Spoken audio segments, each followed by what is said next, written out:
كفو كفو كفو كفو ما نحترم غير الكفو وابن الكفو. حنا بدو من خاذنا العنوالده. جينا هجدو تدرون معنى تهجدو. معناتها نقطع اللسان للنقل ونقطع يده.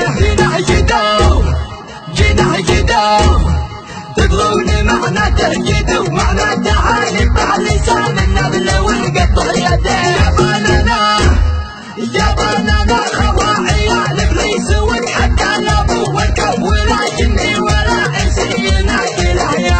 عيالنا تضحك بوجه الطيبه من قبل الحبل وصلنا نغلبهم يا سلم ونتزبن في الوجه. هالدواء صعبه يا حسني من الدنيا بطير كل مكان هواجي سيجي وسيجيناي وانت يا اللي ما تبلى طيحتي صغير كل ما تمنى تضاع في جينا العالم. جينا هجدو تدرون معنى تهجدو. معناتها نقطع لسان النبل ونقطع يده.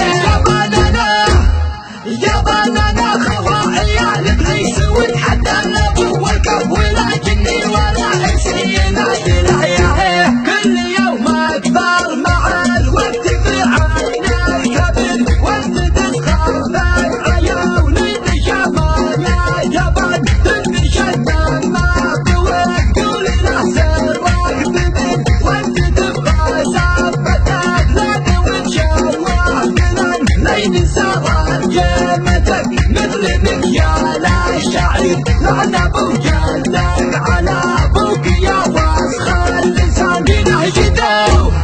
جينا هجدو تدرون معنى تهجدو. معناتها يقطع لسان النذل ونقطع يده. انتهى حب الخشوم وابتدأ تبدا النحوم بعد ما شفنا تطلع والعتيق بالمعرفة.